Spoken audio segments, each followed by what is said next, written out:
Bom dia, pessoal. Sejam muito bem-vindos à nossa live Novembro Azul, Diálogo sobre Saúde do Homem. Eu sou o Lucas, chefe da Assessoria de Relações de Trabalho da Secretaria Municipal de Gestão e vou acompanhar vocês ao longo da programação de hoje. Hoje a nossa live é em parceria com o Instituto Lado a Lado pela Vida, organização que criou a campanha Novembro Azul em 2011. Ao longo da nossa live, a gente vai falar sobre prevenção, autocuidado, diagnóstico precoce, saúde emocional do homem.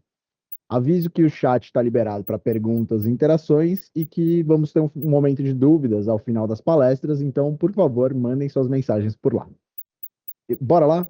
Então, para abrir oficialmente o nosso encontro, quero passar a palavra para Marlene Oliveira, presidente e fundadora do Instituto Lado a Lado pela Vida, para a sua fala. Marlene, seja muito bem-vinda, a palavra é sua. Bom dia a todos. Com enorme alegria e muita responsabilidade que estamos aqui, reunidos para falar sobre o Novembro Azul, um diálogo sobre a saúde do homem. Agradeço o apoio da Secretaria Municipal de Gestão, Marcela Arruda, a secretária, em promovermos junto esse importante evento em prol da saúde do homem. E agradeço também à chefe de gabinete da Secretaria Municipal de Gestão, Thaís Rodrigues, que está aqui conosco nesta manhã. E ao doutor Vinícius Panico também, que é do nosso comitê científico, que também vai estar aqui conversando com vocês. Costumo dizer que defender a saúde do homem está em nosso DNA, desde 2008, quando o Instituto Lado a Lado pela Vida nasceu, e mais ainda, quando em 2011 idealizamos e lançamos a campanha Novembro Azul. Hoje, o maior movimento em prol da saúde do homem nesse país. Para iniciar esse nosso bate-papo, quero trazer algumas informações que merecem a nossa reflexão. Hoje, o homem vive 7 anos a menos que as mulheres. 48 homens morrem de câncer de próstata por dia no nosso país. Até 2040, vamos dobrar o casos de câncer de próstata e, com isso, dobrar o número de óbitos. A gente não pode esquecer que a nossa população está envelhecendo e essa é uma doença que acomete naquela fase adulta, já na fase do envelhecimento. E isso o doutor Vinícius vai poder falar muito mais com a gente. E quando olhamos para o câncer de próstata, o mais incidente entre os homens, com cerca de 72 mil novos casos no triênio 2023-25, com os pacientes chegando ao Sistema Único de Saúde cada vez mais com a doença em estadio avançado.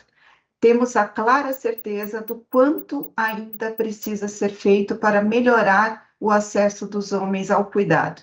Neste cenário, não podemos esquecer que outras neoplasias, outros tumores, como câncer de pulmão, cólon e reto, além das doenças cardiovasculares, das doenças emocionais, a gente não pode esquecer que tudo isso impacta a vida dos homens. E, para isso, o Instituto Lado a Lado pela Vida vem fazendo, há 17 anos, um amplo trabalho para que esse cenário possa mudar.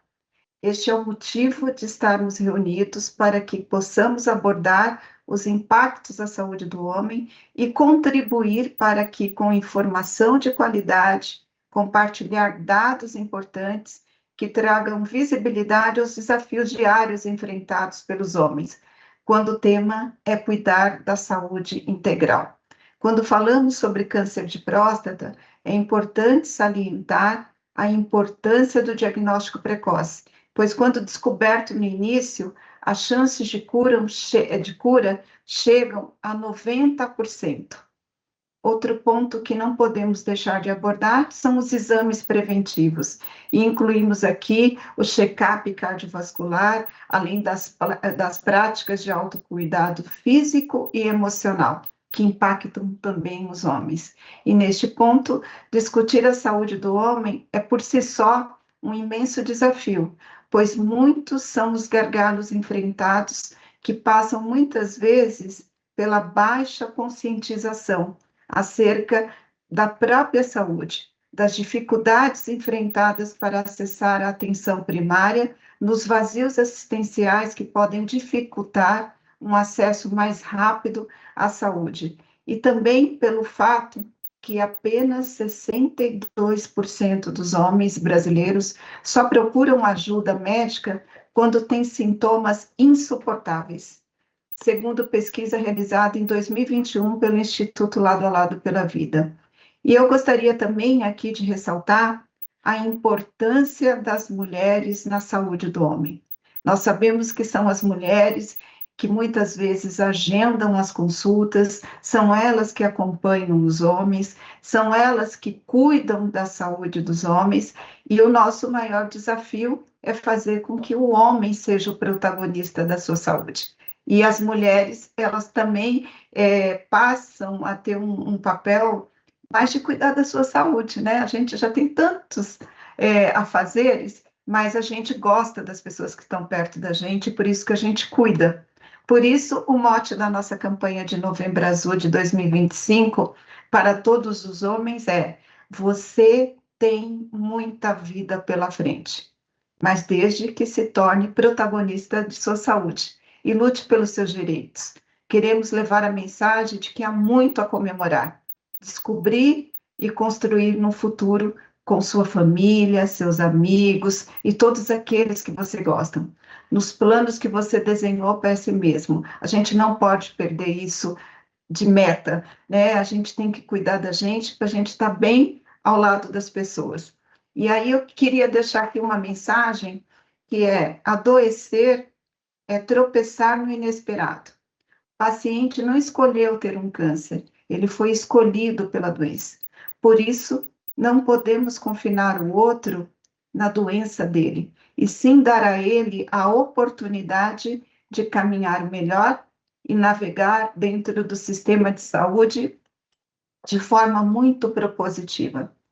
Eu quero agradecer a presença de todos e desejo que, lado a lado, possamos continuar trabalhando pela saúde do homem no Brasil, para que todos tenham o acesso ao cuidado que necessitam e que as mensagens que são importantes sobre saúde sejam ampliadas e a cada dia tenhamos mais motivos para comemorar. É esse o nosso grande desejo e o nosso grande desafio.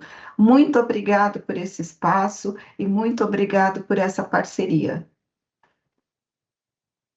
Muito obrigado, Marlene. E agora eu passo a palavra para Thaís Rodrigues, chefe de gabinete da Secretaria Municipal de Gestão. Thaís, por favor, a palavra é sua.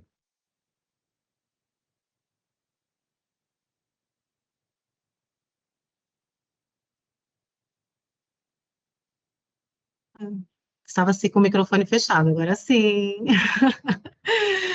Bom dia a todos e todas. Obrigada, Lucas, pela apresentação. Inicialmente, eu cumprimento a presidente do Instituto Lado a Lado, Marlene Oliveira. Agradeço, Marlene, pela parceria do dia de hoje, mas, sobretudo, pela criação dessa campanha Novembro Azul, que incentiva tantos homens a cuidarem da sua saúde. Aqui na SEGES, Marlene, a gente tem 314 homens trabalhando conosco, e na prefeitura temos mais de 35 mil servidores homens. Então, é o motivo pelo qual anualmente nós promovemos essa campanha aqui na prefeitura, visando autocuidado desse público que representa 27% do rol de servidores da prefeitura de São Paulo. Então, também agradeço aos palestrantes Dr. Vinícius Panico e ao Nildo Cruz, pela oportunidade de aprender mais sobre prevenção e autocuidado com vocês. E, em nome do Nildo, eu agradeço a COGES, que, por meio dessa Coordenadoria de Gestão de Saúde do Servidor, a gente consegue promover essas ações de saúde para os servidores. Quero agradecer também a nossa secretária, Marcela Arruda, que está em agenda externa, mas me pediu para estar aqui representando a secretaria nessa live, e também ao nosso prefeito Ricardo Nunes, que nos incentiva a promover eventos como esse aqui na prefeitura. E um agradecimento também especial à nossa intérprete de Libras, a Thalita, da Secretaria de Pessoa com Deficiência, por garantir a acessibilidade desse nosso diálogo. E, em nome da Thalita, eu cumprimento todos os nossos servidores que estão aqui na live de hoje. Bom, como a Marlene já nos trouxe, né, os dados são muito alarmantes, e precisamos aí dos cuidados, né, e os especialistas acho que vão falar mais aí dos dados também, mas eu não podia deixar de registrar que, segundo o INCA, de 2023 a 2025, foram estimados 71 mil casos novos de câncer de próstata.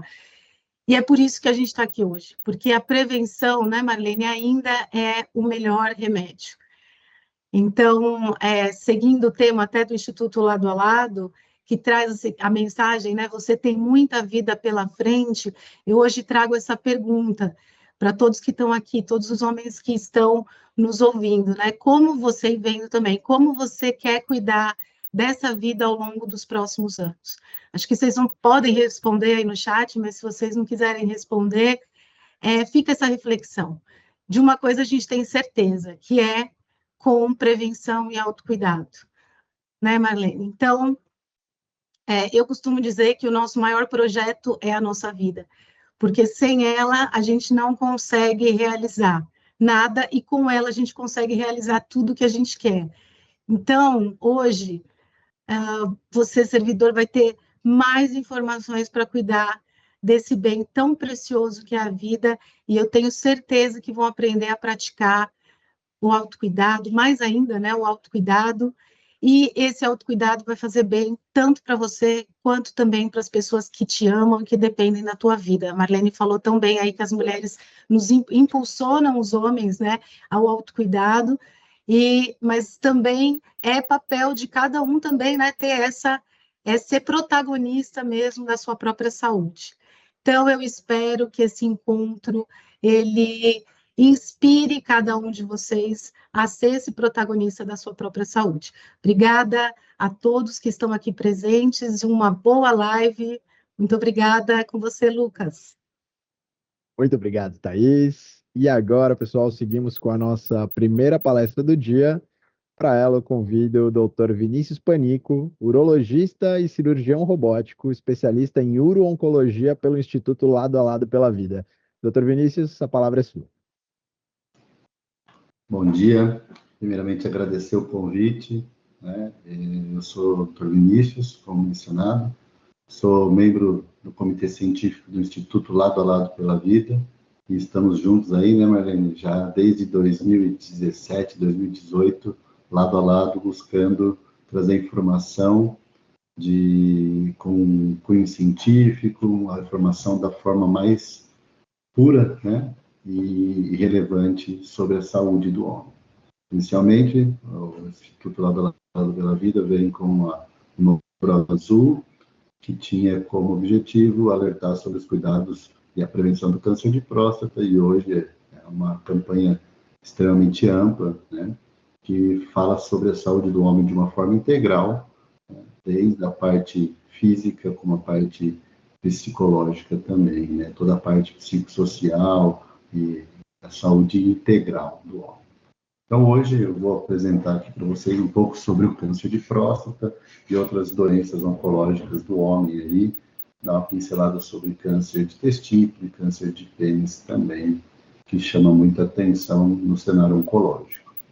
Eu vou compartilhar aqui com vocês a minha apresentação e a gente vai conversando ao longo desse tempo aqui.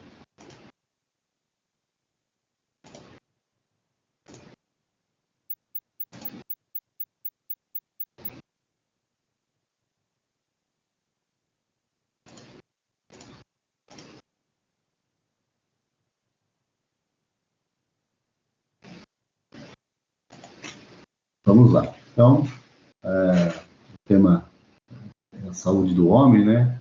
Então, a gente entra aí com o hashtag Azultitude, cuide do que é seu, né? E agora o tema de 2025 é o tema falando sobre a questão de ter muito para cuidar e muita vida pela frente, né? Então, qual que é a nossa missão aqui como urologista, como promotores de saúde, né? Para a gente promover a saúde de uma forma integral.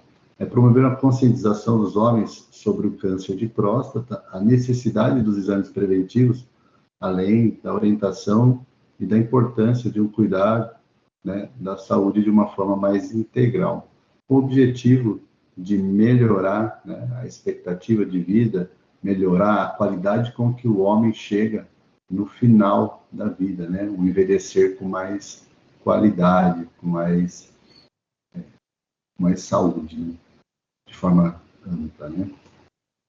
Então, o câncer de próstata, para que tenhamos uma ideia, né, é o segundo câncer mais comum entre os homens, a partir de 50 anos. A cada 6 homens, 1 tem o diagnóstico de câncer de próstata, né? Essa é uma doença muito expressiva nos homens a partir dos 50 anos, e quanto mais velho, né, quanto maior, quanto mais velho, maior a chance de desenvolver o câncer de próstata, porque ele está diretamente ligado ao envelhecer, né? De acordo com o INCA, mais de 72 mil novos casos por ano, né, no Brasil, de 2023 a 2025. E como a Marlene mesmo nos colocou aí, né, inicialmente, em 2040, esse número tende a dobrar. E com ele, se nós não continuarmos nessa jornada, isso pode manter os dados que a gente tem, né, do número de óbitos pela doença, uma vez que o objetivo aqui, né, na prevenção do câncer de próstata é o diagnóstico precoce. Então, a gente sabe que a cada 38 minutos, um homem morre pelo câncer de próstata, né, e que 90% de chance de cura está relacionado ao diagnóstico precoce, né? Uma vez que o câncer de próstata não apresenta sinais e sintomas em estágio inicial, o objetivo aqui é a detecção precoce com os exames preventivos periódicos uma vez por ano. Então, Doutor Vinícius, desculpa interromper sua fala, a tela está travada, não sei se o senhor ia passar a apresentação, mas ainda está na primeira... Obrigado. Desculpa a interrupção. Ela não está passando, então? Agora sim, agora nós estamos na epidemiologia, mas estava travada no primeiro slide. Agora sim. Tá. Então, eu dei uma pincelada sobre a epidemiologia, né, que o câncer de próstata é o segundo câncer mais comum. Falei sobre aqui a questão do INCA, né, e que 72 mil novos casos por ano, de 2023 a 2025, com uma tendência de dobrar esse número de 72 mil novos casos até 2040. E se a gente não continuar nossas campanhas e na conscientização, a expressão do número de óbitos aí, né, manter a mesma. Falei também aqui rapidinho sobre o diagnóstico precoce com 90% de chance de tratamento, uma vez que a detecção precoce é o que preconiza, né, o que nos dá a chance de 90% desses pacientes serem curados com a cirurgia. E falei que o câncer em estágio inicial ele é assintomático, ele não apresenta sintomas, ele é silencioso e indolente. Então, para a gente ter uma ideia, o câncer de próstata ele não é possível de prevenir. Como a Marlene disse, o câncer de próstata não é a pessoa quem escolhe ter o câncer de próstata, o câncer de próstata que escolhe se instalar na pessoa, né? Então, o objetivo sempre aqui é o diagnóstico precoce, focar no diagnóstico precoce com as chances de cura. E paralelo a isso, né, os hábitos saudáveis, né, desse paciente, entra aí a prevenção, né, e cuidado da saúde de uma forma integral. Nós temos aí os fatores de risco para o câncer de próstata, né? Como eu disse, a idade é um fator de risco. Então, homens acima de 50 anos têm mais chance de desenvolver o câncer de próstata, né? Sendo 62% dos casos ocorrem acima de 65 anos. Tem outro fator de risco, que é o histórico familiar. Pai, irmãos, avós e tios que tiveram a doença tiveram câncer de próstata, esse paciente tem maior chance de desenvolver o câncer de próstata. A obesidade, né, é um fator de risco para inúmeras doenças, né, doenças cardiovasculares principalmente, mas ela também é um fator pró-inflamatório que gera a maior chance de pacientes desenvolverem câncer de uma forma geral. E o câncer de próstata não está isento dessa carga negativa que a obesidade traz para o paciente. Né? E a raça, né? A maior incidência em homens afrodescendentes. Então, esses são os fatores de risco, né, para o câncer de próstata. Então, quanto mais velho, maior a chance, o histórico familiar, obesidade e os afrodescendentes. A gente tem uma ideia, né, a expectativa de vida no Brasil é de 76,4 anos, onde o homem tem 7 anos a menos, né, de expectativa de vida do que a mulher. E aí entra isso aí é multifatorial, essa diferença de 7 anos, onde a mulher se cuida melhor, né? Ela faz os exames preventivos com mais assiduidade, além de outras causas, como causas externas, né? Causas relacionadas aí à exposição, maior exposição masculina a fatores de risco, né? E para a gente falar do câncer de próstata, é sempre bom entender o que é a próstata, né? Então, para a gente entender, a próstata é uma glândula, né, que situa entre a bexiga, né, e a uretra.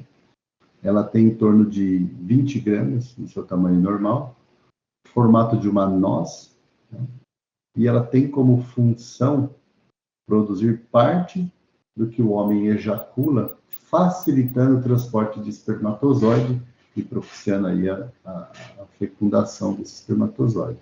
Então, a próstata, ela tem como objetivo, né, facilitar a proliferação da espécie humana.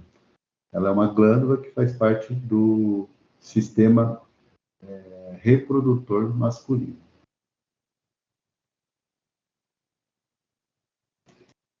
As doenças da próstata, né? A gente tem aí a prostatite, que pode ser aguda ou crônica, que é um processo inflamatório infeccioso da próstata. É mais comum em jovens, né? E está relacionado aí, muitas das vezes, a bactéria, processo infeccioso.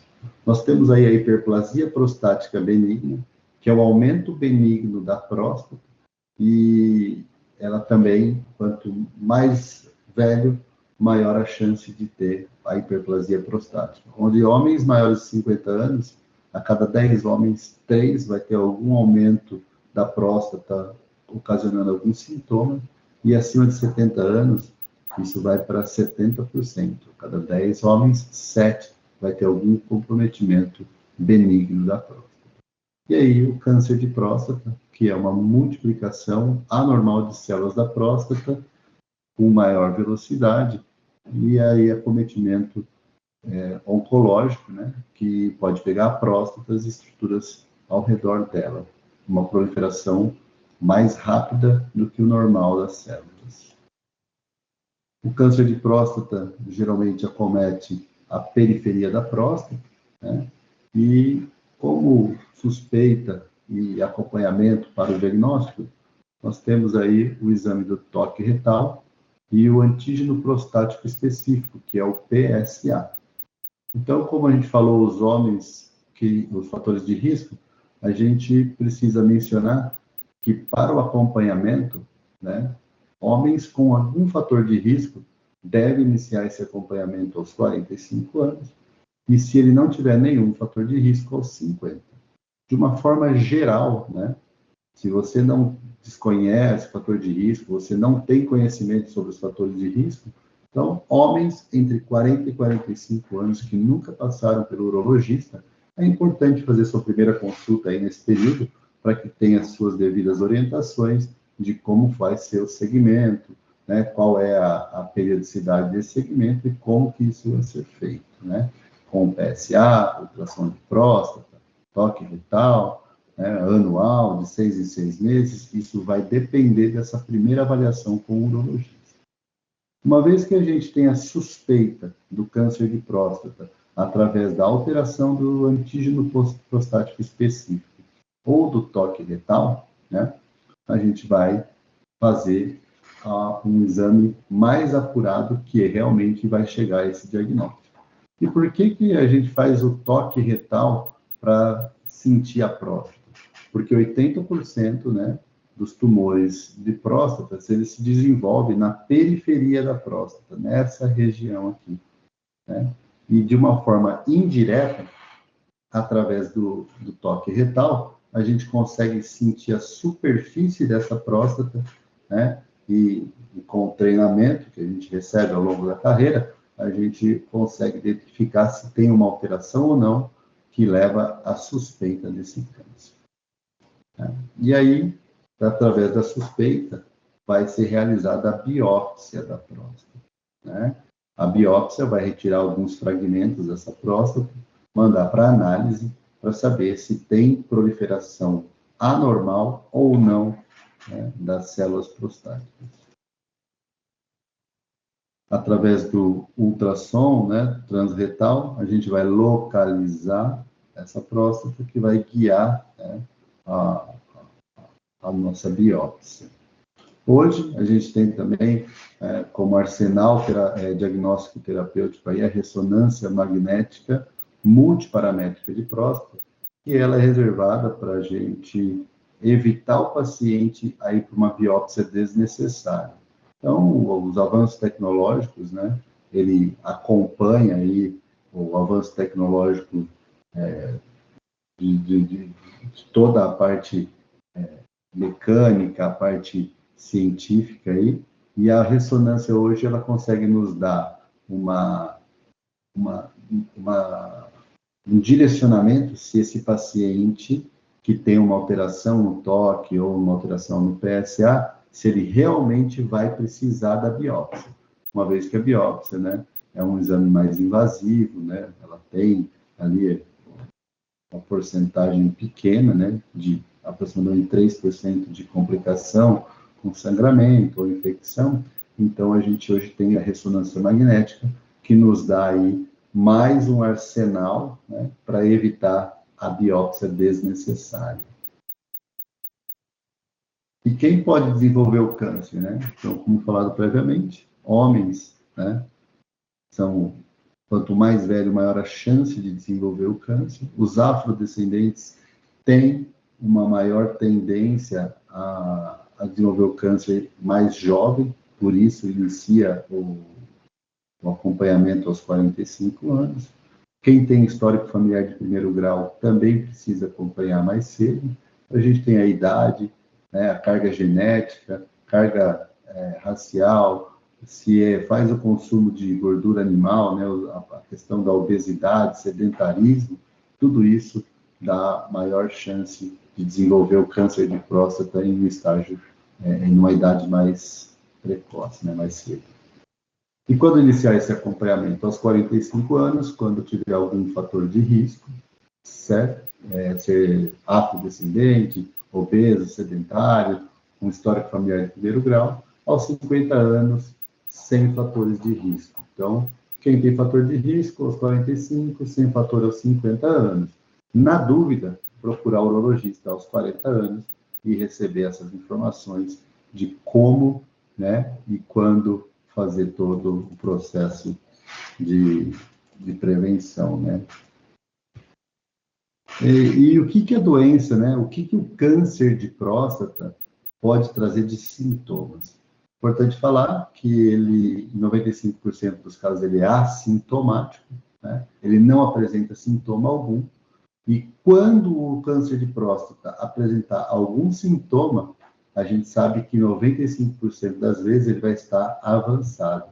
E quais são esses sintomas, né? Então, dificuldade para urinar, sangue na urina, gotejamento ao fim da urinada, né? Uma urgência miccional, dor óssea, dor ou esforço para esvaziar a bexiga. Então, todos esses sintomas relacionados tanto com a parte sexual, ejaculatória ou urinária, eles podem ser indícios de um câncer de próstata em estágio avançado, né? Então, isso daí é muito importante ficar atento, porque são sintomas também da hiperplasia prostática benigna, que pode acometer homens mais jovens e não está relacionada ao câncer. Então, qualquer sintoma, qualquer alteração urinária, aumento da frequência urinária noturna, dificuldade para urinar, ardência, né? Procurar o urologista para saber se tem aí uma hiperplasia prostática benigna ou se está desenvolvendo um câncer ou até mesmo se ele já está em estágio avançado. E aí, uma vez que a gente fez esse diagnóstico do câncer de próstata, nós precisamos fazer o estadiamento, né? Que é saber como que está essa doença para proporcionar aí o tratamento. Então, quando a gente tem aí a doença em um estágio inicial, né, localizada à próstata, nós temos algumas modalidades terapêuticas, como a vigilância ativa, que é um acompanhamento apenas, reservado para pacientes jovens e com pequenas alterações genéticas, celulares ali, né, pequenas alterações da morfologia das células cancerosas. Tem a cirurgia radical da próstata, que a gente retira essa próstata e refaz o fluxo urinário. E a radioterapia, que é uma terapia reservada para pacientes que não têm condição cirúrgica. Quando esse tumor já está um pouquinho mais avançado, né, acometendo ali as vesículas seminais, a bexiga, então a gente já tem um câncer de próstata avançado localmente, e nesse caso, né, a gente pode lançar mão de terapias multimodais, como a radioterapia mais a cirurgia, hormonioterapia, né, tudo isso vai depender de qual é a carga de células tumorais que esse paciente tem. E já quando a gente tem uma situação um pouco mais complexa, com um tumor metastático, aí o tratamento é clínico, né, paliativo, mas com uma longevidade hoje bem considerada. Então, o paciente vai ser submetido a hormonioterapia, quimioterapias, drogas orais, né, que vai dar uma melhor qualidade de vida e um controle dessa doença sistêmica. Então, essas aqui são as 3 modalidades de tratamento, os 3 tipos de acometimento desse tumor, né, localizado, avançado localmente ou metastático, e os tratamentos em cada grupo desses pacientes. Então, o porquê que a gente fala bastante do toque retal, né? Porque o toque retal, ele pode salvar a vida, uma vez que 20% dos tumores não apresentam alteração ao exame de sangue, né? Então, a gente precisa ter aí a conscientização, né? Então, você que é homem, que está ouvindo essa palestra, você que tem um familiar, né? Pai, tio, avô, né? Então, ficar aí a orientação para cuidar, né? Para cuidar dos seus familiares, passar essa mensagem adiante, né? Então, 45 anos com história familiar e 50 para os demais, né? Então, o diagnóstico precoce, qual é a importância desse diagnóstico precoce, né? Em 1982, 60% do diagnóstico da doença já era feito em estágio avançado. E aí, com as campanhas, aí em 2014, isso veio gradativamente diminuindo, e hoje a gente tem 20% desses diagnósticos estão avançados. Tudo devido à campanha e à conscientização de que o câncer de próstata, quando diagnosticado de forma inicial, ele tem uma chance de cura que chega a 90% a 95%. Então, o foco do diagnóstico precoce é na cura, né? Uma vez que diagnosticado em estágio inicial, o paciente tem chances de cura. Esse é o objetivo das campanhas, né? Então, o câncer de próstata, ele é a segunda doença oncológica que mais mata o homem hoje no Brasil, né? E a segunda causa de câncer mais comum entre os homens, com números extremamente expressivos. Então, para ter uma ideia, a cada 6 minutos, né, a gente tem um homem diagnosticado com câncer de próstata, e a cada 38 minutos, um desses homens morre dessa doença. Essa é a importância, né, de frisar o acompanhamento anual com diagnóstico precoce. Além do câncer de próstata, né, eu vou falar um pouquinho e rápido aí sobre o câncer de pênis, né, que é uma doença extremamente agressiva, né, e muitas pessoas desconhecem. Nossa, mas existe o câncer de pênis? Sim, existe. O câncer de pênis, ele acomete, né, o pênis, e muitas das vezes o tratamento do câncer de pênis é a amputação parcial ou total do órgão.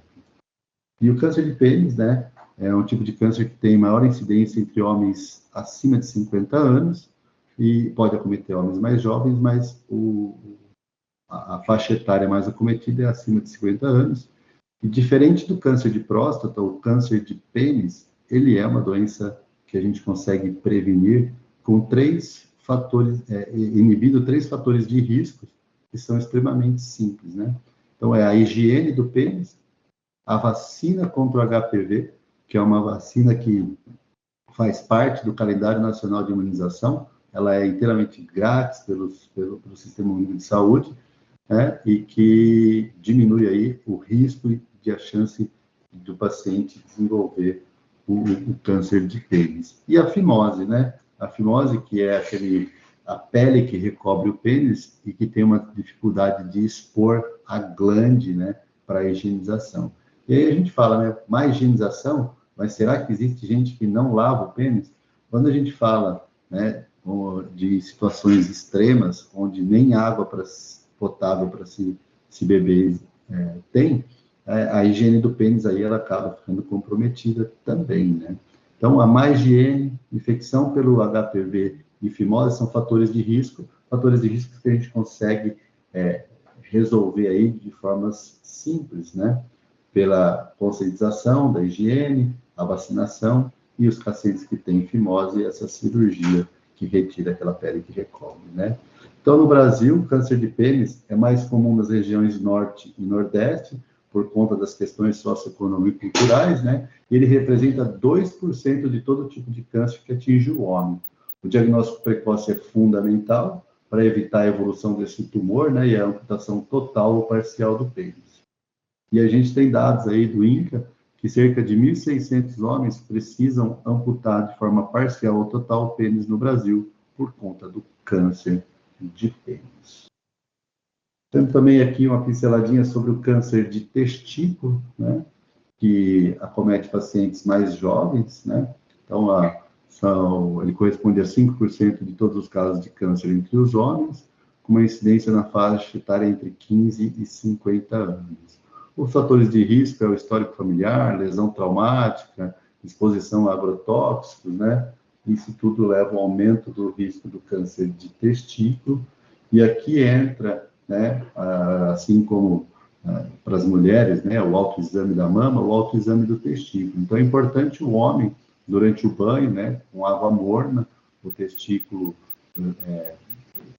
bem flácido ali, a parte da bolsa testicular bem flácida, ele palpar o seu testículo para conhecer, né, e se caso esse testículo apresentar alguma alteração, seja no tamanho, nódulo ou endurecimento, conseguir aí fazer um diagnóstico através do ultrassom para diagnosticar de forma precoce também o testículo e o câncer do testículo, que quanto mais cedo, maior a chance de cura. Então, eu fico por aqui com a minha aula breve aí sobre câncer de próstata, pênis e testículo, e deixar a mensagem, né,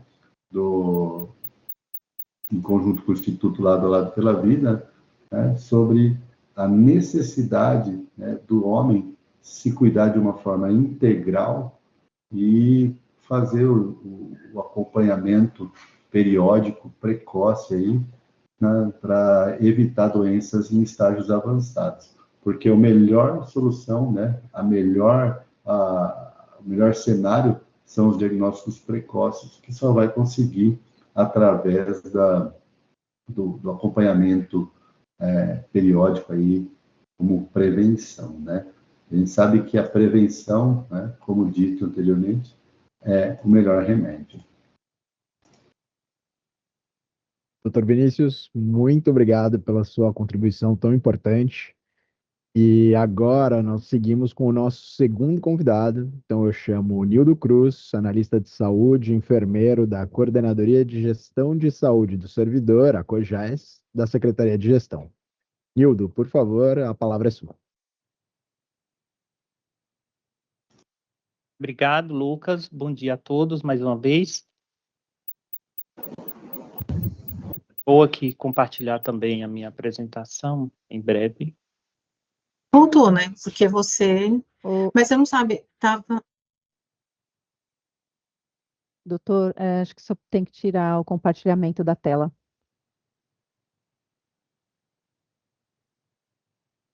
Ok, obrigada. Pode seguir, Nildo.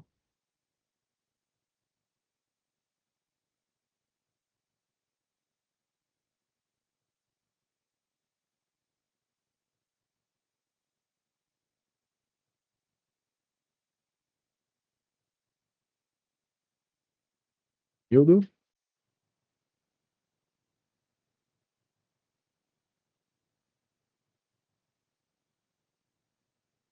Oi, Lucas, meu compartilhamento ele não está sendo acionado. Tem alguma autorização especial para permitir? A equipe vai liberar para você. Só um segundinho. Ok. Obrigado.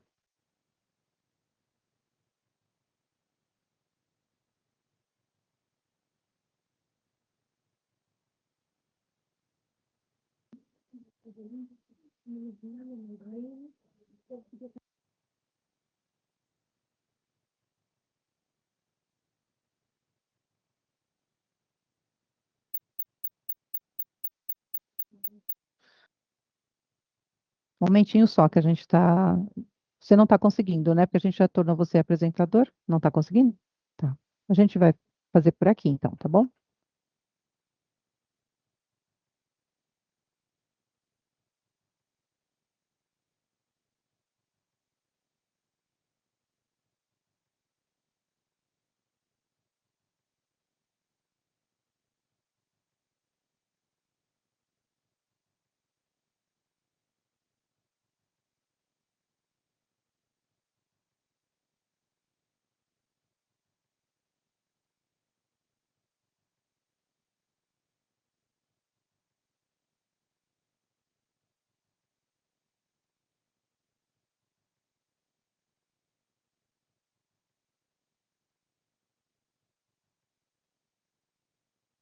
Socorro, você consegue compartilhar da sua tela, por favor?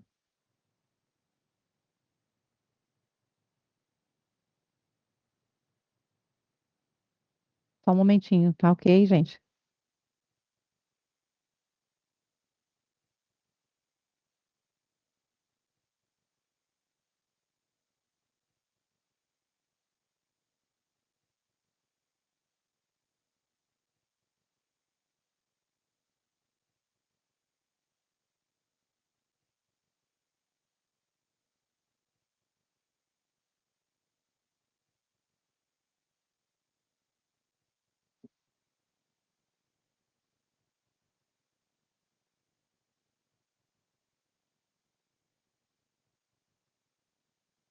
Lucas, enquanto a gente está fazendo, tentando resolver essa situação, que é meio técnica aqui, mas é rapidinho, gostaria de fazer alguma pergunta.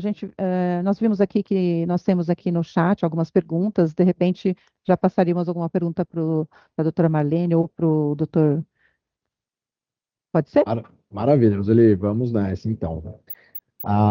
Bom, já temos algumas perguntas. O Jefferson pergunta se o diagnóstico indica que aumenta, se o diagnóstico indica que aumenta o risco com a idade do homem, como se explica que a investigação cessa a partir dos 75 anos?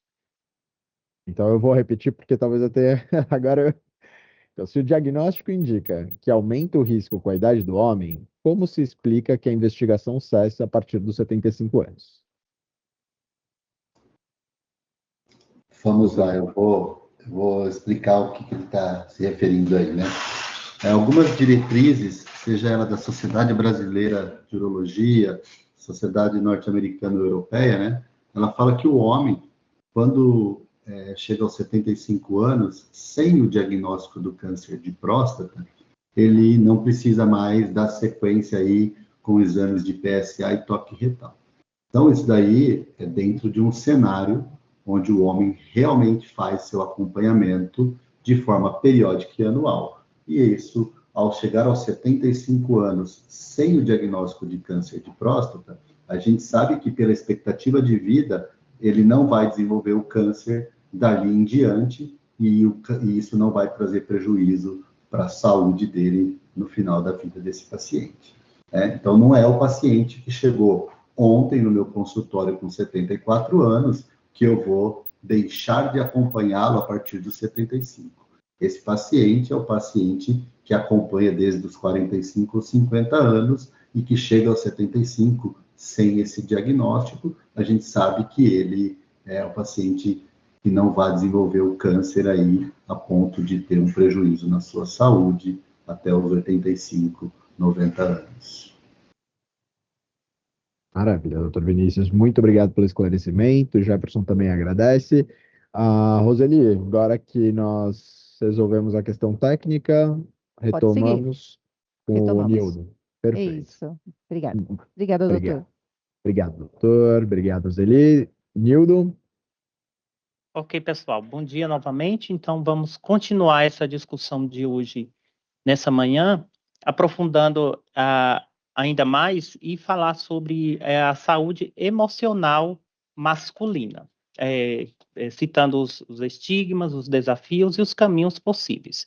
Então, me apresentando novamente, eu sou Nildo, enfermeiro, analista de saúde aqui da COGES, sou enfermeiro também do HSPM, estou aqui hoje pela promoção de saúde, que é essa coordenação de promoção de saúde, que é da COGES, Secretaria de Gestão. Integro também a equipe da Rede Somos, que é o Programa de Orientação e Proteção em Saúde Mental dos Servidores Públicos Municipais. Então, nós selecionamos esse tema hoje, que é do saúde emocional masculina, pois entendemos a importância de relacionar o emocional masculino, a saúde emocional masculina, com a sua disposição para o autocuidado, em empenhar em situações, em se motivar, em adequar ou adaptar ou empenhar em práticas que favoreçam a sua saúde, práticas protetivas da sua saúde. Também relacionar o autocuidado, ou melhor, a saúde emocional, ao como se dá o enfrentamento dos problemas do dia a dia, os problemas diários, as adversidades da vida que todos nós passamos, queira ou não queira, problemas maiores ou até mesmo dificuldades como um diagnóstico do câncer de próstata, que é uma doença que tem a sua magnitude, que mesmo hoje em dia é carreada por mitos, por medos, e queira ou não queira, independente da fase do diagnóstico, do estágio em que é diagnosticada, do prognóstico que se tenha, é algo que vai afetar o psicológico, o emocional masculino. Pois é um momento que coloca o homem diante da sua própria e inequível e realista vulnerabilidade, a qual ele culturalmente não está habituado a lidar com essa vulnerabilidade. Então, caracterizando algo desafiador para a sua saúde emocional. Um diagnóstico como esse, ele realmente afeta o emocional de todos nós, independente do gênero. Mas na questão do homem, isso merece uma atenção especial, deve atrair a nossa especial sensibilidade, visto que a saúde emocional do homem, por muito tempo, ela não foi e não é levada a sério por ele mesmo, pela sociedade que ele integra. E isso é como se o homem não visse, nunca se viu como possuidor de uma afetividade, de uma emotividade da qual ele possa expressar livremente, ou ele possa, ao expressar, possa ser essa afetividade atribuída a uma característica eminentemente masculina, como se isso fosse reservado apenas à questão feminina, à emotividade masculina, a criação, ou melhor, feminina, a criação dos filhos, e não seria coisa viril o suficiente, não fosse coisa de homem o suficiente para ser atribuída a ele como uma característica eminentemente masculina, ou da qual ele poderia se orgulhar, infelizmente. Essa sempre foi essa percepção. E isso o homem, na verdade, de hoje, ele foi uma criança de ontem, ele foi um menino ontem, que foi criado por os pais que reserva e tem as suas características de uma sociedade a qual eles aprenderam, compuseram, que são machistas ou que trazem traços aí de uma sociedade patriarcal, né? E o patriarcado ou o machismo não necessariamente existir apenas pelo homem, mas também por mães que criam seus filhos, por toda a sociedade, e criam com boas intenções, né? Ninguém criou filho para transmitir a eles maus valores, né? Mas de boas intenções, a gente sabe que alguns espaços estão cheios e as consequências disso estão aí, né? Então, a gente entende que a saúde emocional é dos pilares mais importantes do bem-estar humano, da nossa vida. Uma vez que bem-estar é o significado de saúde. A gente sabe que a Organização Mundial de Saúde diz que saúde é um estado de bem-estar. Que bem-estar é esse? Emocional, que é o que a gente está falando hoje, mental, espiritual, social, financeiro, ou seja, todo um compasso e uma sinergia de um bem-estar biológico, social, psicológico, o biopsicossocial. Se tudo isso estiver atuando ou fluindo de forma livre, espontânea, a gente pode dizer que a pessoa está sendo possuidora ou fazendo uso da sua saúde em plenas condições. Então, qual o conceito de saúde emocional?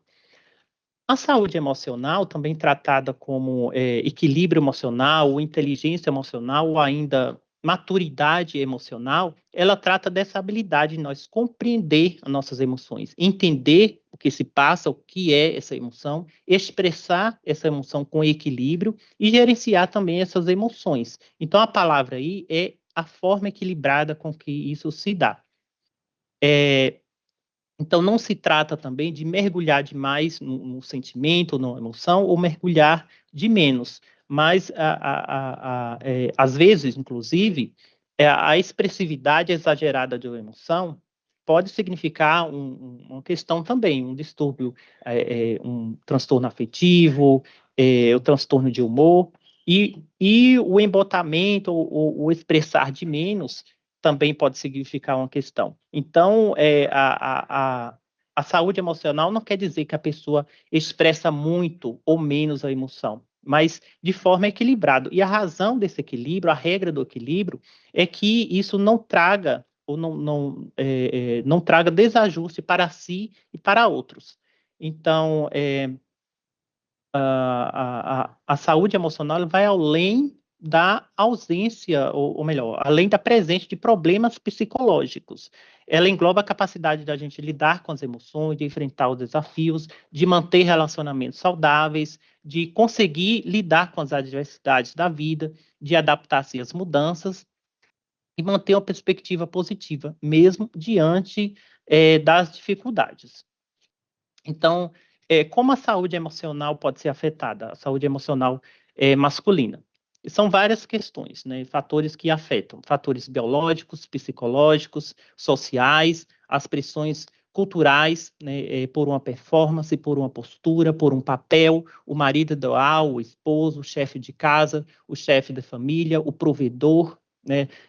O marido ideal, o marido fiel, né? O encanador, o eletricista, o chaveiro, enfim, aí dá muito trabalho. Então, existe, de certa forma, algumas pressões culturais que ela é tida e construída de forma histórica.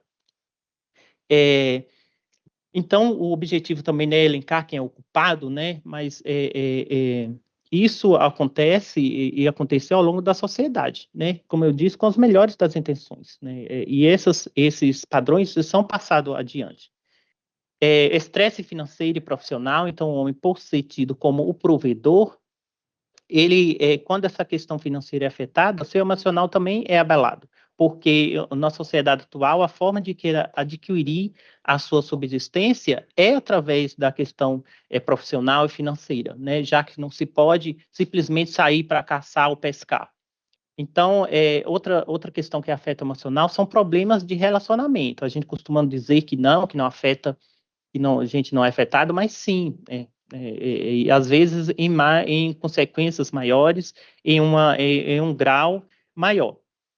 E pior ainda, ou pode ser agravado, quando esses problemas de isolamento, de relacionamentos, se relacionam com questões de atos de violência, ou de hábitos não saudáveis, como o consumo de álcool e outras drogas, associados a esses problemas de isolamento, relacionamento, porque o homem, às vezes, não consegue lidar da mesma forma. Eventos traumáticos, que para o homem, em decorrência disso, pode ser algo muito mais ou dramático, ou muito mais superlativo do que poderia ser.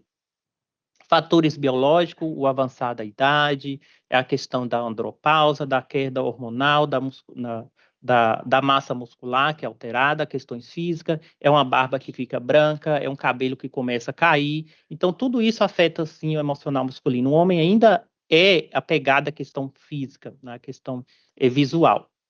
O estigma, por óbvio, como a gente já comentou, e a falta de apoio.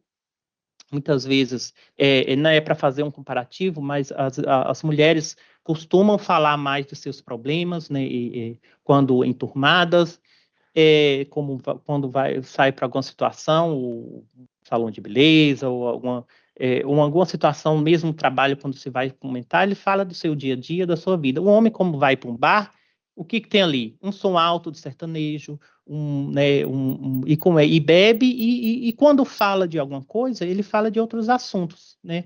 Ele muda de assunto, ele fala do futebol, de outras coisas, mas de si ele não costuma falar, né? Muda de assunto como se isso vai passar, ou isso não é importante comentar, ou se eu falar, pode ser que riam de mim. Então, o homem acaba tendo esse contorno de pressão, de aprisionamento, de guardar para si, e isso pode virar uma estufa, algo que venha sobrecarregar e pesar ainda mais o seu emocional. Tudo isso sem um direito de sequer derramar uma lágrima, né? Fecho aspas aqui. Então, o homem, ele cresce e sofre uma criação machista. Frases ditas nesse contexto são que homem não chora, que homem tem que ser forte, que é homem não vai ao médico, não precisa ir ao médico, ou homem que é homem não pega peso de 5 quilos na academia, por exemplo. Então, frases como essa reforçam a criação machista, que prejudica o autocuidado físico e mental dos homens, por eles não conseguirem lidar bem com as suas emoções.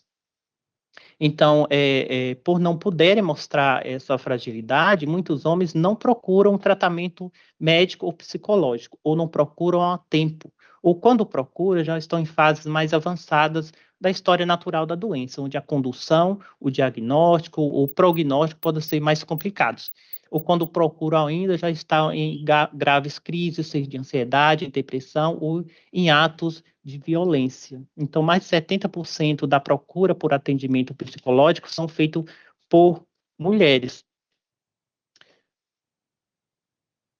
Enquanto a distribuição das doenças também psicológicas não guarda essa divisão, elas são distribuídas de igual forma entre os gêneros. Então, quais são as repercussões de uma saúde emocional masculina afetada ou não bem trabalhada? Quem pode sofrer? O próprio homem, né? Então, esses padrões patriarcais causam sofrimento para os próprios homens e também para a sociedade que ele compõe, porque a sociedade é composta por homens também, em sua grande maioria, no sentido maioria do poder econômico e cultural que eles exercem sobre os demais gêneros.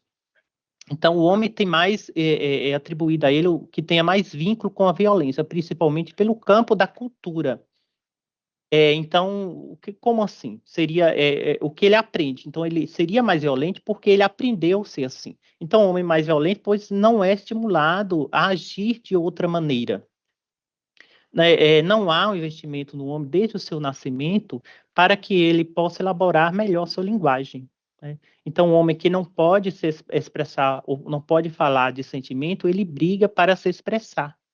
Então, a impossibilidade de expressar seus sentimentos faz com que a agressão seja uma forma do homem se elaborar no mundo. Então, muitas vezes costuma se colocar a culpa ou que o problema é do biológico, é do físico, é da testosterona, é do porte físico, enquanto que não, que a questão é aprendida, é cultural. E tudo que é aprendido, a gente sabe que pode ser desaprendido. Mas a gente sabe que a construção desses tabus Eles foram construídos ao longo dos séculos, dos anos, e não é algo que a gente espera ou imagina que vai se resolver também a curto prazo. A gente não espera que tenha que demorar também muitos anos, muitos séculos para contornar isso. Mas a gente vê que ultimamente, na sociedade mais contemporânea, os homens eles estão se abrindo mais para essa questão. Né? Tem o auxílio também da legislação, das leis, que impede certo tipo de atitudes, a questão do feminicídio, as leis que ajudam a controlar essa questão. Mas o processo é longo, né? Muito se tem falado das escolas, que os nossos educadores também têm uma questão de trabalhar com essa questão dos meninos para se expressar melhor, mas assim, nem tudo é escola. A pessoa sai um dia da escola ou vai lidar com os pais ou com a sociedade que foi criada num contexto, que tem outra forma de lidar, então tem esse contrapeso fazendo com que essas mudanças elas são lentas. Então, muitos homens sentem dificuldade de externar suas questões, principalmente a questão mais íntimas e internas. Geralmente, eles requerem auxílio quando essas questões se tornam grandes demais, ou quando não conseguem mais dar conta de administrar sozinhos essas situações. Mas o problema é que ainda há aqueles que nem assim chamam por socorro. Então, existe essa campanha, essa fala desta campanha que eu trago aqui, que o homem também sente, que o homem também vive pressões, que o homem também precisa de escuta. Compartilhar o que se passa dentro de você é um ato de coragem. Saúde masculina não é silêncio, é prevenção. Pedir ajuda é força e não fraqueza. Então, nós trazemos, para finalizar a nossa discussão também, algumas falas de algumas dicas de autoajuda, de cuidados que precisam ser levados a sério pelo homem. É claro que não serve de igual forma para cada um, né, para todos, porque cada pessoa tem a sua realidade, a sua necessidade, mas a gente inicia aqui pela questão da autoestima. O homem ainda tem a questão vínculo muito forte com a questão da aparência, então para ele é importante ele se sentir bem frente ao espelho. Então, tomar banho, passar perfume, fazer a barba, pintar a barba, raspar o cabelo, se for o caso, assumir a careca, se for o caso, não tem problema. Então, tudo que vai fazer com que o homem se sinta bem com sua aparência, isso é importante para ele, porque demonstra um cuidado consigo mesmo, ajuda a equilibrar a sua emotividade. Reconhecer que ele é importante para si mesmo. Aprender a contornar as situações adversas, isso é muito importante. Existem frases dos nossos filósofos que diz que, às vezes, a vida nos dá um par de chifres e não um par de asas. Então, é com esse tipo de humor que, às vezes, que é importante, o homem lida com essas situações, que faz com que o humor traga uma forma de reinventar algumas situações, mas que isso também não seja algo que venha a suprimir, a mascarar a questão. Então, desenvolver habilidade de resiliência para mudar o que é possível e aceitar o que não pode ser alterado. Também é importante ter pensamentos positivos quanto à vida, quanto aos relacionamentos, quanto ao trabalho, quanto a pessoas e principalmente o futuro. Saber lidar ou procurar saber lidar com o estresse, desenvolver o autocuidado, o autocontrole para prevenir descargas de adrenalina. Importante também fazer atividades físicas regularmente, porque isso é importante para controlar os níveis de estresse. Quando se faz uma atividade física, muscular, o corpo relaxa, a mente relaxa, isso é importante, ajuda a equilibrar a questão das emoções, seja meditação também, yoga, tai chi chuan, e outras práticas integrativas e complementares. A gente, nossa rede de saúde no SUS, tem muitas dessas práticas que são ofertadas, e a porta de entrada é as UBSs, que tem referência para isso. Dormir bem é importante, né, que ajuda a regular o metabolismo, o sono é reparador. Quando se dorme bem, nós no outro dia a gente percebe que a gente está muito menos estressado, consegue lidar melhor com algumas adversidades. Reservar um tempo para o lazer sozinho, às vezes é importante sair sozinho ou fazer alguma coisa sozinho, enfim, dedicar alguma coisa sozinho, é importante esse tempo, mas também um tempo que se tenha com a família, com os amigos, às vezes exercitar o sozinho, que o sozinho, na verdade, significa consigo mesmo, essa relação consigo mesmo é importante ser estimulada, né? Às vezes, a esposa, os filhos, um dia os filhos saem de casa, ou a esposa vai visitar a mãe, ou ocorra alguma situação que a esposa, alguém, o companheiro, a companheira falte, né? Ou tem alguma questão de doença, e ele tem que se lidar sozinho consigo mesmo, né? Então, é bom nós ter essa relação consigo mesmo por algum infortúnio acontecer, ou alguém não estiver em casa, a gente não vai conseguir fazer um miojo, a gente não vai conseguir cuidar da gente. Como é essa relação conosco mesmo, é bom praticar isso, né? Procurar uma relação profissional e pessoal e profissional, alguma coisa que você importante para você, que você deseja, ou se, às vezes, ter uma impressora 3D para fazer alguma besteira, ou conheço um amigo que quis ter uma forja para derreter metais e fazer algumas coisas. É um hobby que ele gosta, uma coisa que ele queira investir, isso é importante.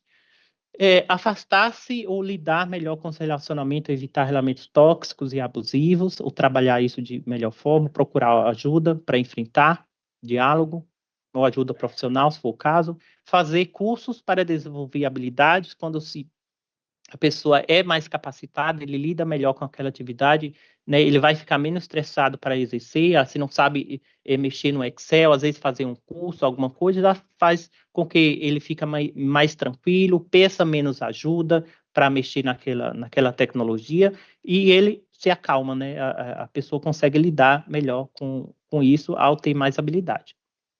Ter apoio da família, né? Conversar mais, se abrir com a família, com alguém que alguém que você gosta ou tenha confiança,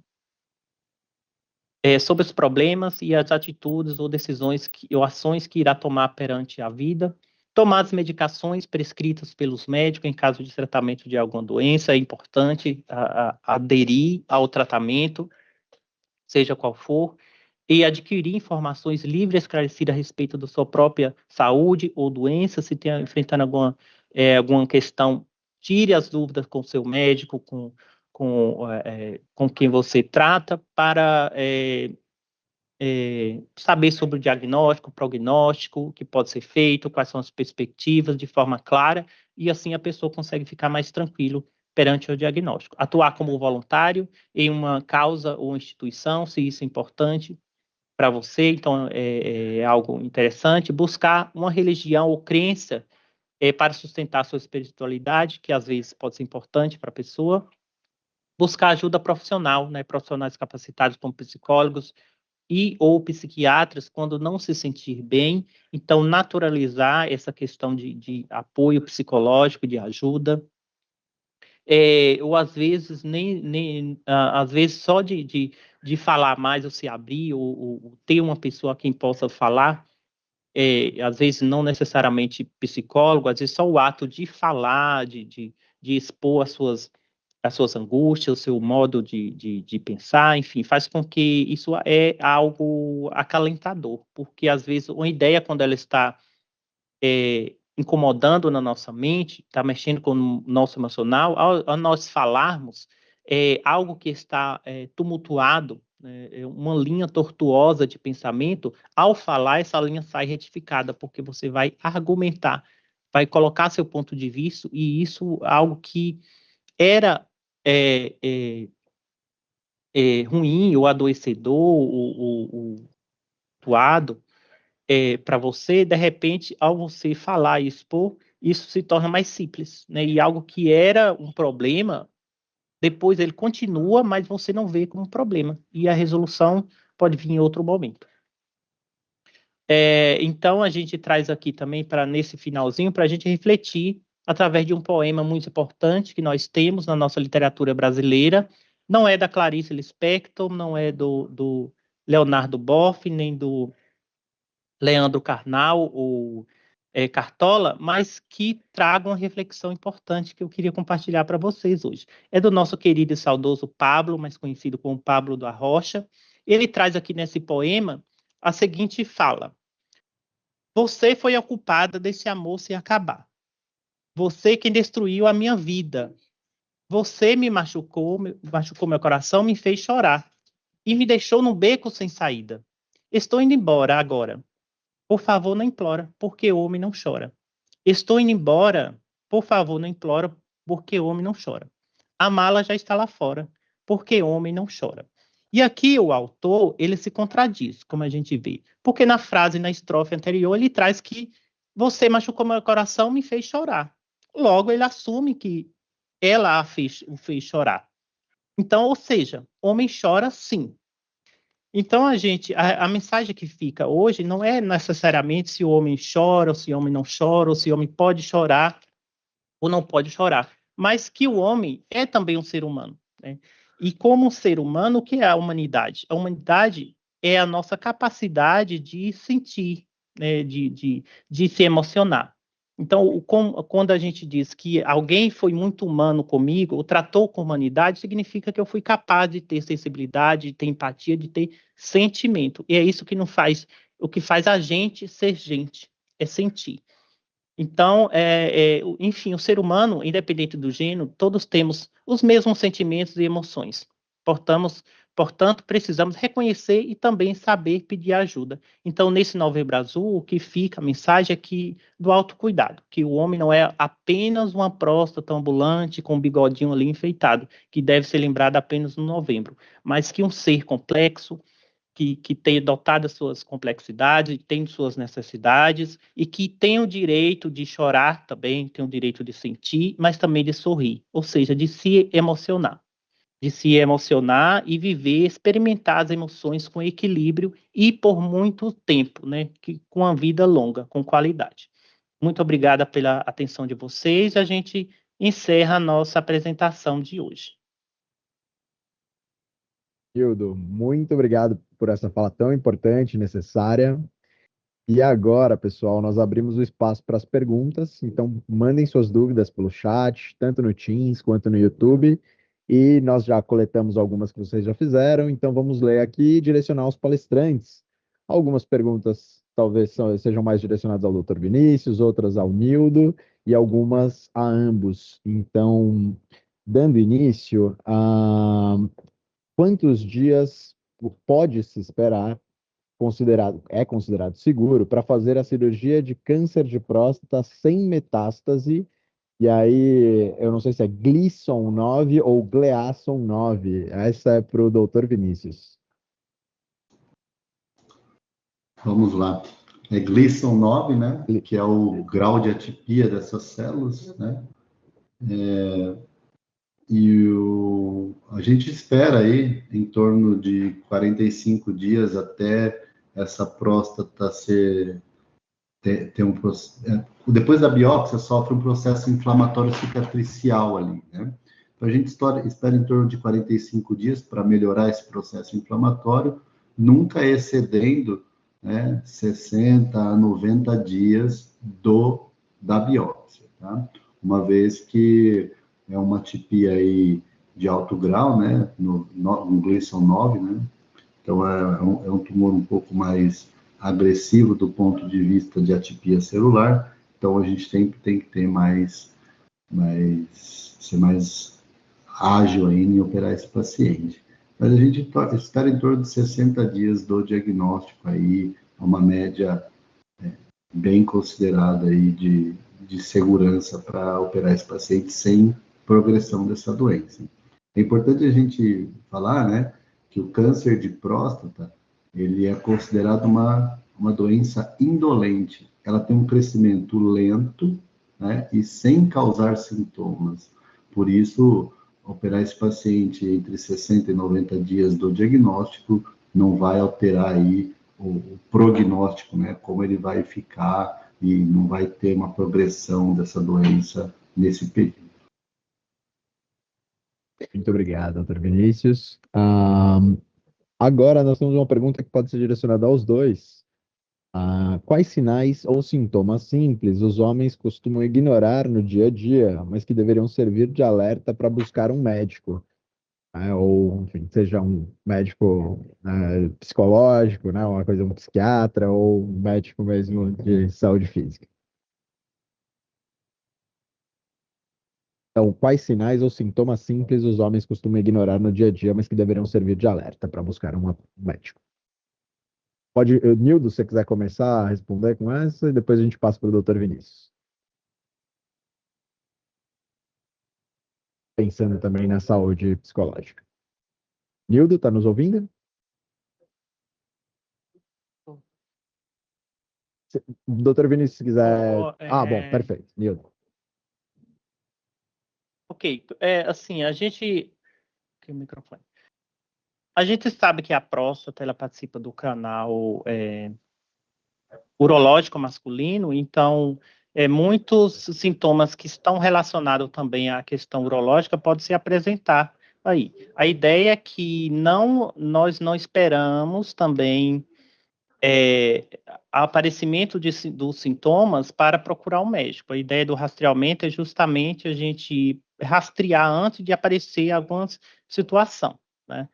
Então, sintomas que pode aparecer, que está relacionado a esses casos, né, que o doutor Vinícius pode explicitar até melhor, é relacionado à interrupção do fluxo urinário, quando a questão do tumor ele já está afetando a passagem do fluxo urinário, que também passa, a uretra, ela passa pela próstata, a questão de presença de casos mais graves de sangue na ejaculação, dor ao ejacular, dor também durante a micção, e sintomas relacionados ali a dores pélvicas, dores ósseas em situações mais graves, pode estar ocorrendo.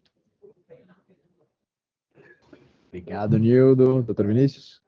Vou aproveitar para fazer um gancho com um dado que a Marlene colocou no começo da apresentação, né? Onde em 2021, se não me engano, 2021, foi feita uma pesquisa externa aí, encabeçada pelo Instituto Lado a Lado pela Vida, e chegou à conclusão que 65% dos homens só procura atendimento médico quando tem algum sintoma insuportável, uma dor de difícil controle, uma coisa que vem se repetindo diariamente e incomoda esse paciente, né? Então, aqui a gente vê de uma forma ampla que o homem, ele ignora a maioria dos sinais e sintomas quando em estágio inicial, né? Partindo do pressuposto que 65% dos homens só procuram um atendimento médico, né, a partir do momento que ele tem um sintoma que traz muito desconforto, muita dor, né? Então a gente vê aí que a grande parte dos sintomas iniciais são ignorados por esse homem, né? E aí a gente tem, né, de todos os aspectos, né? Então aí, ó, fazendo aí um apanhado geral, desde a ordem psicogênica, né, aí uma angústia, né, uma tristeza acaba sendo ignorada pelo homem, como os sintomas aí relacionados ao câncer de próstata em estágio avançado, que vem a ser o sangramento, né, a urinar, dores ósseas, né? Então, a gente sabe que o câncer de próstata, ele pode sim trazer sintomas da ordem urinária, né, como da parte óssea. Além do que, a gente sabe hoje que muitos homens apresentam, né, alguma coisa da ordem psicológica, né, acho que mais de 90% dos homens nessa pesquisa feita pelo Instituto Lado a Lado pela Vida, eles sofriam de alguma angústia, de algum medo, principalmente no período da pandemia, né? Então, acho que é bem isso, né? O homem, ele vem se conscientizando, né, da necessidade desse cuidado integral, da prevenção, mas falta muito para a gente chegar perto de números aceitáveis aí, né, do cuidado com a saúde de uma forma integral. Bom, mais uma pergunta, pessoal. Quais são os mitos mais frequentes sobre saúde masculina que ainda precisam ser desmistificados? Hildo?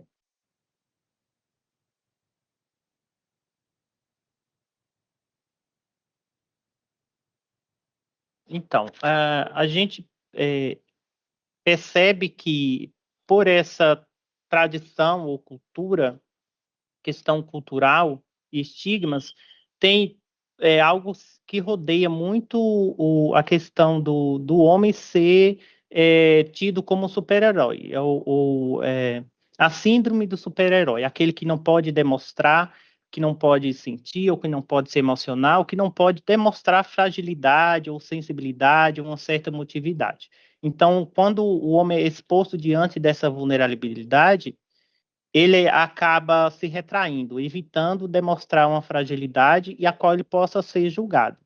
Então, os mitos giram em torno dessa esfera.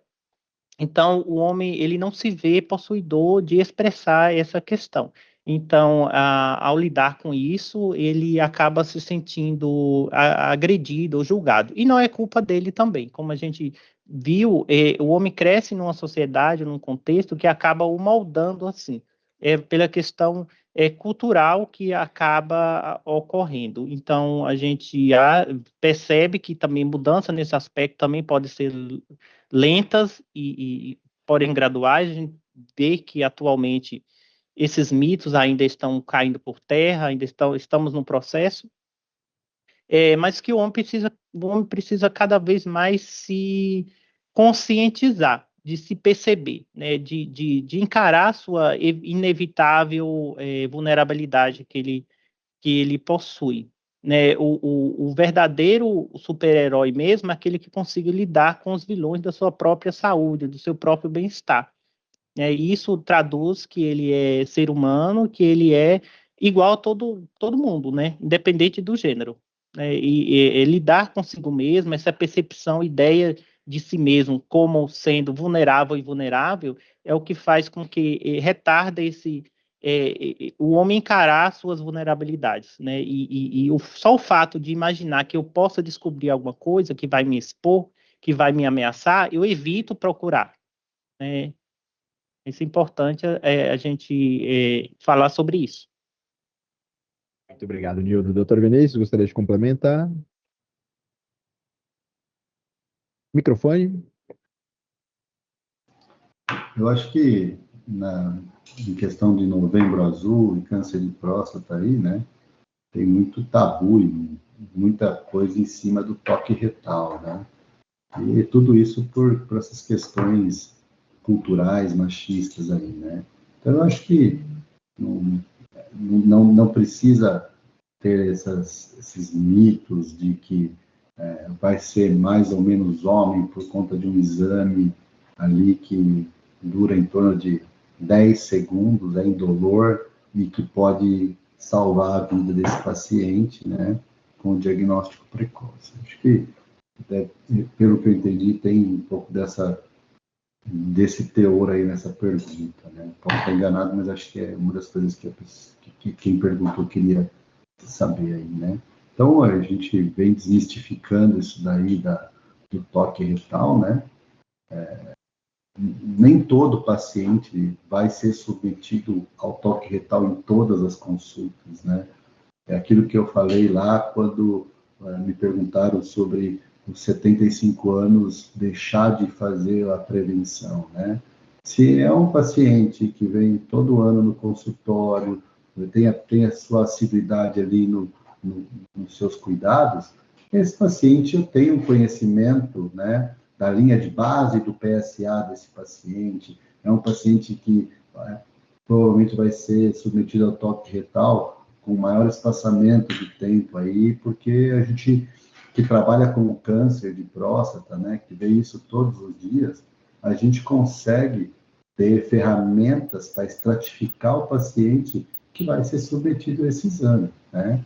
E o que acontece hoje, né, com as campanhas, o homem aí se preocupando mais com a sua saúde, isso vem caindo por terra, né? Eu acho que a gente vai chegar em 2040 lá, às vezes de uma forma mais natural, falando sobre todo o acompanhamento urológico aí, né?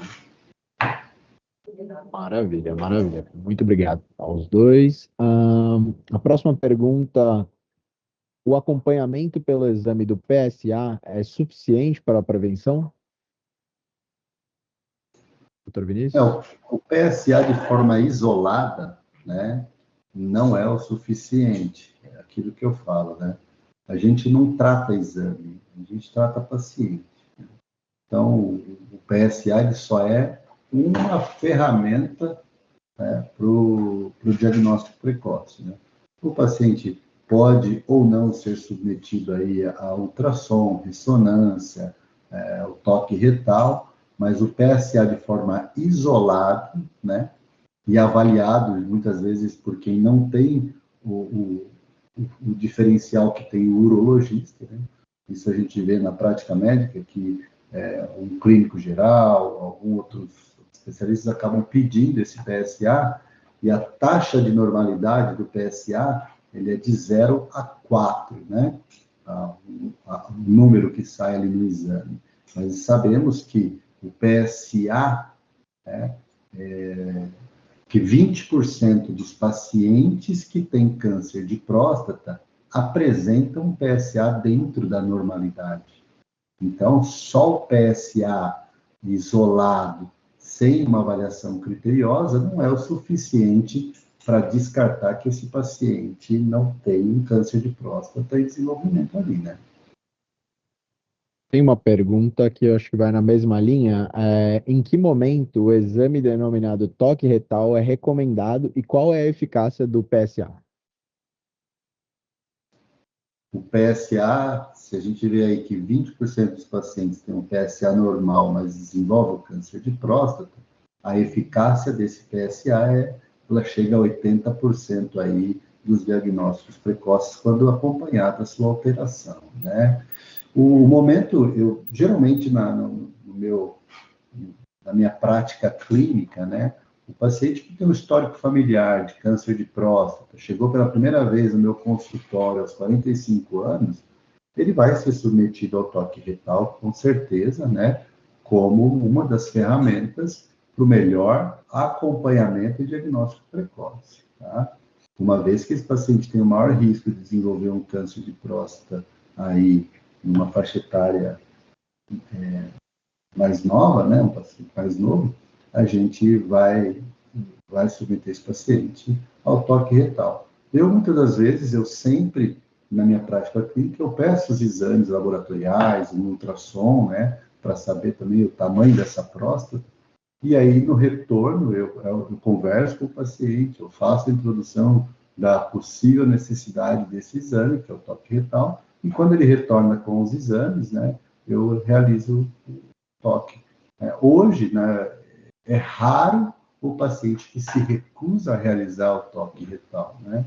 Uma vez que ele está dentro do meu consultório, que ele passou pela avaliação inicial, eu fiz toda a minha anamnese ali, histórico familiar, doenças prévias, ele dificilmente se recusa a realizar o toque retal, porque o paciente que chegou ao consultório, ele já tem a noção de que ele pode ser submetido a esse exame e da importância do exame em si, né? Então, é bem assim, a primeira consulta, eu acho que o primeiro contato com o paciente é pedir o exame de sangue ali, exames complementares, e já introduzir a necessidade, talvez, de fazer um toque retal. Perfeito. Tinha uma pergunta que eu acho que já foi respondida pelo Dr. Vinícius, que era qual o valor relacionado ao PSA considerado normal ou aceitável? Você falou de 0 a 4, não é isso, Dr. Vinícius? Isso. PSA de 0 a 4, né, é considerado dentro da normalidade, né, e a gente consegue estratificar o paciente, né, através dessa numeração, onde a gente sabe hoje que PSA menor que 1, né, a chance desse paciente ter um tumor em desenvolvimento e que a gente vai conseguir detectar o toque retal é praticamente nula, né? Então, o paciente de 50 anos chegou ao consultório, vinha acompanhando, ele faz um PSA, o PSA está 0,33, tá?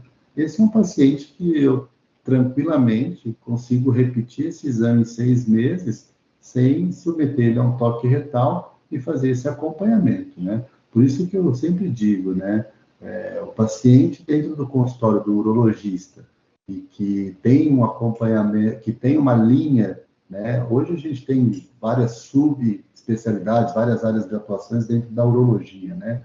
Então, o paciente que faz a uro-oncologia, a gente tem muitas ferramentas hoje para estratificar, inclusive, o paciente que vai ou não ser submetido ao toque retal, né? Tem trabalhos científicos aí de multicêntricos e de grande escala e que mostrou que o paciente com PSA muito baixo, ele não tem um câncer de próstata detectável no toque. Então, não tenho por que eu submeter esse paciente a esse exame que pode gerar desconforto para ele, sendo que eu posso repetir, eu sempre explico para ele, falo, né, sobre a necessidade de repetir esse exame dentro de 6 meses, e aí ele fica bem confortável com essa situação, e eu também. Né? Agora, PSA entre 1 e 4, esse paciente, a maioria 100% das vezes, vai ser submetido ao toque retal, pelo menos na primeira, dentro das perguntas e do exame físico que eu realizo. Perfeito. Nildo, você que além de servidor da nossa COJES, também é servidor do HSPM, essa pergunta talvez você saiba responder.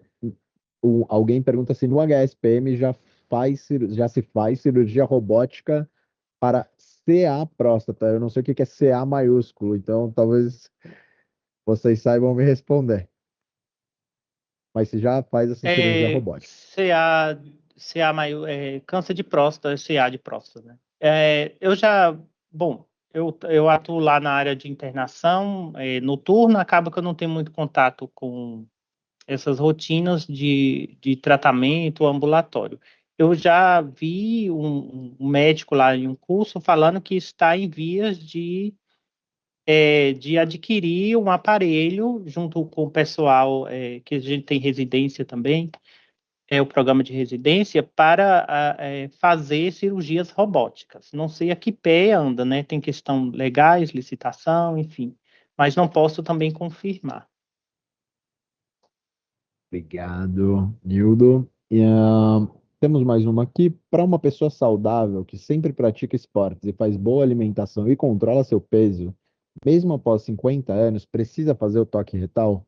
Só o PSA e o ultrassom indicando um tamanho mínimo já não serve como precaução? Dr. Vinícius? É exatamente isso que a gente acabou de falar aí, né? Todo paciente, né, ele tem sua individualidade, né? Então, o PSA normal é uma coisa muito ampla, né? É o que eu falei, de 0 a 4 é uma coisa muito ampla. Um PSA normal, paciente dentro dessas condições, um PSA abaixo de 1, a gente acaba ficando mais confortável, às vezes, de postergar o momento do toque retal, né? Então, para você ver, né?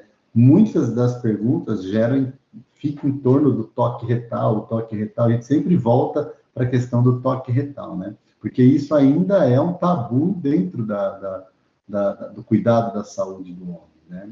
E eu costumo dizer, né, que para nós, urologistas, né, o toque retal, ele da mesma forma que é para o pediatra, né, fazer o exame da orofaringe, né? Aquele palitinho que você coloca dentro da boca da criança é tão desconfortável quanto um toque retal. E por quê? Porque gera desconforto ali, porque você tem inervações, tudo. Mas não é uma coisa que vai comprometer, né, as suas questões masculinas ali, né? Então, acho que a gente precisa hoje ser um pouco mais abrangente do que só o toque retal, né? A gente tem que entender a linha de base de PSA, entender todo o contexto desse paciente dentro do consultório, né? É muito importante isso, né? E também de 0 a 4 é muito amplo. Então, o quão normal está esse PSA, né? Quão normal está o tamanho da próstata? A gente tem cálculos que a gente faz sobre densidade de PSA pelo tamanho da próstata, né? Divide um pelo outro e a gente tem ali uma porcentagem que acaba deixando a gente mais tranquilo, né, da normalidade do PSA. Então, tudo isso é avaliado dentro do consultório de forma individual. Maravilha, gente. E para encerrar as perguntas, nós temos uma que vai ser direcionada aos dois, tanto ao Nildo quanto ao Dr. Vinícius. Além do câncer de próstata, quais outros aspectos da saúde do homem precisam ganhar mais visibilidade durante o Novembro Azul? Nildo, tá por aí?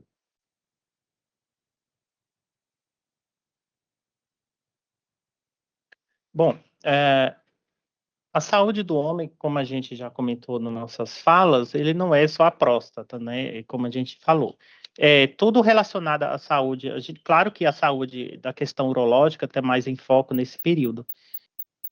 Mas é um momento para a gente refletir que é um pretexto, né, de um momento do ano para a gente conseguir focar na saúde do homem e entender que o próprio enfrentamento da doença, quando o emocional está adequado, como a saúde física em outras está adequada, vai depender o tratamento, o enfrentamento do próprio câncer de próstata, né? Enfrentar uma doença dessa magnitude com diabetes descontrolado, com a pressão arterial descontrolada, mais ruim, com o emocional também abalado. Isso também afeta o tratamento, a adesão ao tratamento, a resiliência durante o tratamento, o enfrentamento de todos esses aspectos. Então, a questão urológica é mais colocada em pauta nessa época, mas toda a saúde do homem como um todo.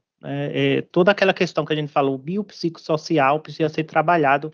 O ideal que é o ano todo, que não espere o Novembro Azul, mas assim, é um bom momento para a gente refletir e ampliar essas discussões também, assim como o Outubro Rosa, a gente não trata só de câncer de mama, atualmente vem expandido para câncer de colo do útero, a saúde da mulher como um todo. O Novembro Azul também, a ideia é expandir esse movimento, que o homem consiga enxergar a si mesmo como portador o autor do cuidado de si mesmo, né? E não precisa somente ser estimulado pelas mulheres, mas que também seja autor da sua saúde. Eu acho que é isso, né? O Novembro Azul, ele começou, né, com a premissa do câncer de próstata, que era aquilo que mais chamava atenção aí, que já vem mudando esse cenário de forma, todo ano falando, né? E hoje, né? Digo hoje, já de um tempo para cá, as campanhas, né, promovidas pelo próprio Instituto Lado a Lado pela Vida, ela trata o Novembro mais como saúde integral do homem, né? Não é só a próstata. Né? E eu costumo falar nas palestras que eu venho mencionando por aí, que novembro é um mês de conscientização, mas de dezembro a outubro também a gente está sempre aí atuando, né, nos cuidados integrais. Tem aí as campanhas, né, de prevenção cardiovascular, né, e entra aí, né, toda essa questão do homem, né, ser um pouco mais ser omisso com a própria saúde, e a gente tem que cuidar e tá lembrando o homem de procurar o cardiologista, de procurar o urologista, de procurar o psicólogo, o psiquiatra, né? A própria pesquisa realizada pelo Instituto Lado a Lado abordou isso, né, de forma ampla, né, e abrangente, e a questão psicológica aí, principalmente no período da pandemia, né, Marlene, foi uma coisa que chamou muita atenção e abriu os nossos olhos para essas questões, né, do homem ter os seus medos, né, e o maior medo do homem é expor o seu próprio medo, né, e por questões culturais ali, né, o machismo, o super-herói, o não adoecer, o promotor, o arrimo de família ali, né, o homem que não pode adoecer porque tem que cuidar da sua família. Eu costumo dizer que ele tem que cuidar, assim, da sua saúde, porque se ele realmente quer promover ali para sua família, ele estando saudável, ele vai conseguir ter uma maior produtividade aí, e por mais tempo, né? Acho que é isso, né, Marlene? É integral a situação aí. Maravilha, doutor Vinícius. Inclusive, aproveitando o gancho, eu ia perguntar se a Marlene, antes da gente encerrar, agora que a gente já encerrou esse bloco de perguntas e respostas, gostaria de fazer uma fala final também. Marlene, presidente do Instituto Lado a Lado pela Vida. Eu gostei muito de tudo que foi discutido aqui, e o Nildo, ele traz pontos que eu acho muito importantes. Quando nós criamos a campanha Novembro Azul, o eixo principal foi chamar a atenção para a questão do câncer de próstata. E a gente não pode se esquecer, né, que muitos homens morrem por câncer de próstata, sendo que ele podia chegar antes no sistema de saúde e ter sua jornada de uma forma diferenciada. Mas, como o Nildo colocou, e eu sempre falo isso, é uma fala minha, que o homem não é só a próstata, né? O homem, a gente tem que olhar para a sua saúde integral, e foi o que a gente transformou a nossa campanha. E aqui a gente não falou de algo também que é muito importante e que eu defendo, inclusive vai sair um vídeo meu agora pelo Ministério da Saúde, que no Novembro Azul a gente também tem que falar da importância da imunização, né? Nós temos os meninos, eu falo que a campanha a gente tem que falar em todas as fases da vida. E quando eu falo em todas as fases da vida, eu não posso esquecer do menino, do adolescente. E aí você vê, nós temos uma vacina, a gente sempre fica falando, precisa uma vacina para combater o câncer. Nós temos a vacina do HPV, ela é distribuída gratuitamente no Sistema Único de Saúde. E pasme, nós temos baixa cobertura nos meninos. Então, nós estamos vacinando as meninas e não estamos vacinando os meninos. E isso a gente precisa aumentar, isso a gente precisa que o profissional médico, quando está ali junto, né, com a família, que fale da importância da imunização. E os meninos, os nossos adolescentes, todos precisam também da imunização. E isso é você cuidar da sua saúde, é você ter a sua saúde integral. E aqui eu acho que a gente passou por vários pontos que são importantes, né? E esses pontos são pontos de informação, de conscientização, e eu falo que a campanha Novembro Azul, ela é de novembro a Novembro Azul. A gente passa o ano inteiro falando sobre os temas, né, que são importantes, reforçar referente a essa saúde integral do homem, né? A gente tem que falar de paternidade, a gente tem que falar de câncer de próstata, a gente tem que falar de saúde emocional, a gente tem que falar de tudo, né? Então, a gente tem um ano inteiro para trabalhar isso. Agora, a nossa mensagem principal é que a gente tem que olhar para a saúde integral do homem, e o homem tem que ser o protagonista da sua saúde. Então, esse trabalho que todos nós estamos fazendo aqui é exatamente para ir nessa direção, né? Então, vamos cuidar da saúde, né? Não vamos ter medo,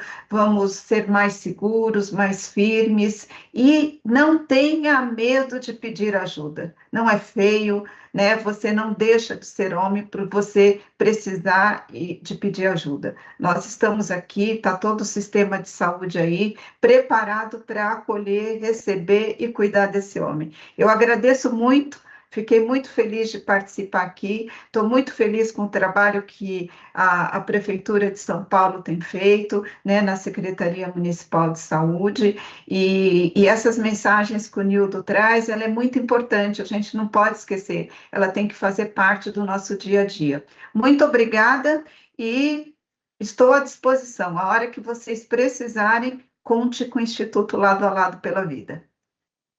Muito obrigado, Marlene. Bom, pessoal, nós estamos chegando então ao fim da nossa live Novembro Azul, diálogo sobre saúde do homem. Muito obrigado a todo mundo que ficou com a gente nessa manhã, participou, mandou perguntas e ajudou a construir essa conversa tão importante.